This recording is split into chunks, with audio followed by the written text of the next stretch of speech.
Salut à tous, j'espère que vous allez bien, même si c'est un grand mot, à moins que vous ne supportiez pas le PSG hier soir.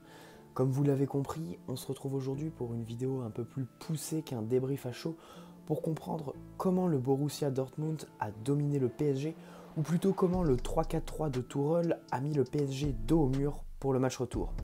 Alors, vous le savez tous, ce qui a agité les heures qui ont précédé le match, c'est d'abord ce 3-4-3 qui était plutôt surprenant après 2 mois de 4-4-2. Puis, la titularisation de Kurzawa en a tout de même interrogé plus d'un. Commençons par le système, on reviendra sur Kurzawa quand on parlera des tops.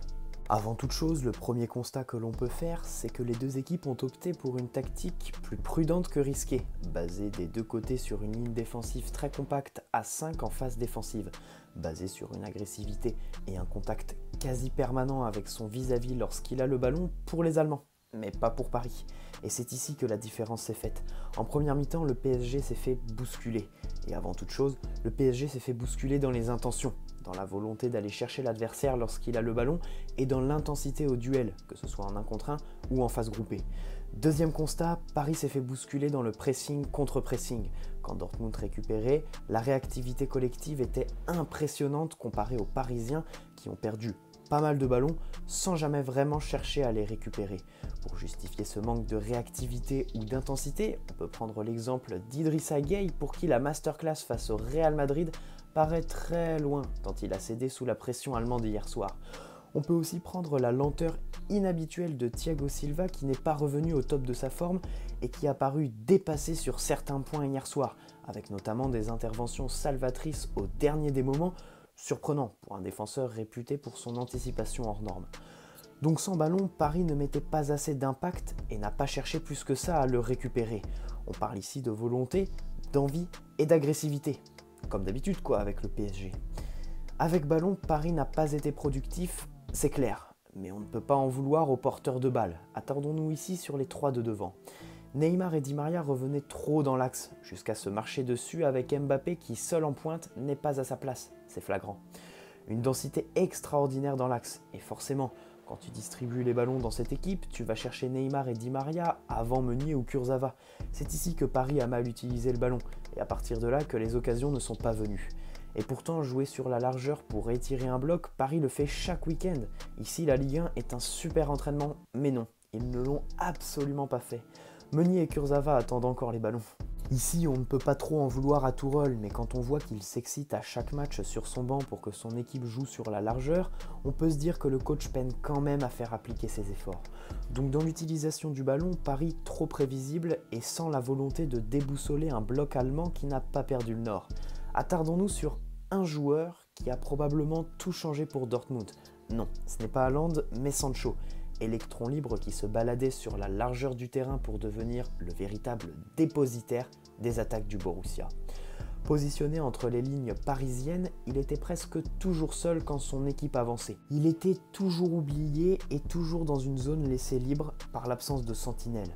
Ensuite, sa qualité technique et sa simplicité dans l'utilisation du ballon font qu'il sort un match XXL, mais Paris aurait pu y remédier en repassant en 4-3-3 avec Marquinhos en sentinelle qui occupe soit la zone de Sancho ou au marquage individuel directement. D'ailleurs, on peut prendre l'exemple du match aller face à Manchester où Marquinhos était au milieu et au marquage d'un Pogba qu'il avait éteint. Hier soir, la défense à 3 s'est causé un problème toute seule par l'absence de marquage sur Sancho en première mi-temps notamment. Mais Tourelle n'y a pas remédié. Un homme se balade dans une zone libre où il pourrait éventuellement croiser un Gueye à la dérive, mais non, à la mi-temps, l'entraîneur parisien garde son système et Marquinhos derrière, complètement bridé, à côté de Silva et Kimpembe qui se sont occupés à deux d'Haaland sans pour autant l'empêcher de nous doucher à froid. C'est ici selon moi que la faute est amplifiée pour devenir grossière pour Tourelle qui a laissé Sancho dans ses œuvres. Heureusement que Dortmund a mal joué ses coups et Sancho en premier. Première et grosse défaillance du système à 3. Si Paris se fait peur en début de seconde période, un temps fort arrive. Enfin pour les rouges et bleus qui arrivent à se trouver en attaque. Cruel mais pas immérité, Haaland ouvre le score pendant ce temps fort. Mbappé se réveille pour la première et dernière fois à la 75e minute, ça finit au fond par Neymar, mais Paris ne tient pas le score. Navas ne peut rien, la frappe d'Haaland est trop puissante. Dortmund a l'avantage d'avoir gagné l'aller, Paris va jouer le retour devant son public, pourra compter sur lui et sur le but de Neymar qui pourra vite devenir précieux le 11 mars. Quoi qu'il en soit, Paris est dos au mur. Il faudra absolument montrer un tout autre visage au retour. La différence entre Dortmund et Paris ce soir, c'est aussi située dans l'utilisation du ballon, avec des circuits en une touche pour les Allemands et des circuits interminables avec des touches de trop à chaque fois pour les Parisiens. La simplicité devra impérativement être au rendez-vous pour Paris au retour. Première interrogation concernant Paredes. Si quelqu'un pourrait demander à Tourelle pourquoi il n'était pas là, ce serait cool puisque l'entraîneur parisien ne s'est pas exprimé sur l'absence de l'Argentin alors qu'il était dans une bonne forme. Dans tous les cas, on va sûrement le voir au match retour, mais sa présence hier soir aurait modifié les choses au sein d'un PSG qui jouait relativement bas. Qu'est-ce que le gelon de Paredes aurait fait du bien à cette équipe qui n'a jamais vraiment trouvé ses offensifs? Deuxième interrogation et peut-être accusation pour Thomas Tuchel et son 3-4-3. Et là, l'analyse est très simple, voire bête et méchante. Pourquoi avoir un 4-4-2 pendant 2 mois pour instaurer un 3-4-3 lorsque tu joues ta saison? Dans tous les cas, ce système n'a pas fonctionné. Il aurait pu, mais en ayant été préparé récemment sur des matchs et pas à l'entraînement 24 heures avant l'échéance. Troisième interrogation, pourquoi avoir 2 vrais numéros 9 dans l'effectif si c'est pour mettre Mbappé seul devant et surtout ne pas y remédier en le mettant sur un côté pendant le match par exemple? Parce qu'au-delà du choix tactique d'avant-match de Thomas Tuchel, on peut aussi remettre en cause le fait qu'il ne fasse qu'un changement à la 76e minute d'un match où il dit que ses joueurs manquent de rythme et de repos. Hier soir, les joueurs n'ont clairement pas été au niveau. Et ici, on ne parle pas de système, mais d'envie, de volonté et d'intensité. Mais mettons aussi cette défaite sur les choix hasardeux auxquels Tuchel n'a pas su ou n'a pas voulu remédier pendant la partie. Allez, on passe donc au top flop pour terminer ce débrief. Au rayon des tops, 3 joueurs se dégagent et les choix ne sont pas difficiles à faire tant ils ont tiré leur épingle du jeu. D'abord, Keylor Navas a été recruté pour ses grands rendez-vous. Il prend certes 2 buts, mais n'y peut absolument rien, avec un gros client en face en la personne d'Haaland. Si on rentre au vestiaire à 0-0, c'est en partie grâce à lui qui a encore une fois sorti l'arrêt qu'il fallait à chaque fois qu'il le pouvait. Que dire de Marco Verratti? Son carton jaune en fin de match est aussi idiot que son match fut bon. Aux côtés d'un Gay qui se rachait les flops, le petit hibou a récupéré bon nombre de ballons, joué les pompiers volontaires sur certaines actions et était d'une préciosité absolue à la relance par sa capacité technique dans le 1 contre 1 ou sa justesse dans les contrôles et les passes pour se défaire d'un pressing qui était trop intense pour le reste de l'équipe. Et enfin, difficile à dire ou à croire, mais Kurzawa a fait son match, voire un bon match.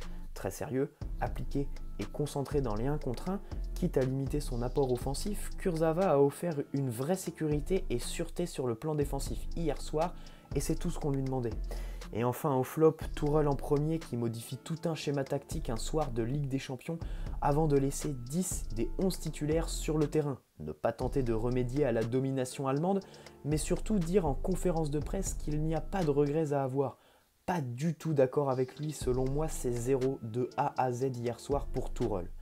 Idrissa Gueye pour accompagner Tourelle, tant ses difficultés à résister sous la pression du Borussia ont été flagrantes. Il n'a en aucunement pesé sur le match que Paris ait la balle ou pas. Et enfin, on se demande si un jour il répondra présent dans un grand match. Mbappé n'a pas été aidé par son placement seul en pointe, mais on ne l'a presque pas vu. Et quand on place autant d'attentes et d'espoir en lui, c'est forcément décevant. On aurait pu rajouter Neymar ou Di Maria qui n'ont pas été à la hauteur du rendez-vous, mais qui ont quand même changé quelque chose dans l'animation du PSG. Et puis bon, si vous voulez limiter votre analyse, vous pouvez remettre ça sur les prédictions fracassantes de Christophe Dugarry. Sincèrement, le Paris Saint-Germain, s'ils ont envie que je gueule haut et fort qu'ils vont mettre une tôle à l'aller et une tôle au retour face à Dortmund, je peux le dire parce que je le pense en plus. Sincèrement, du fond du cœur, je le pense. Je pense qu'ils vont les éclater aux mecs de Dortmund.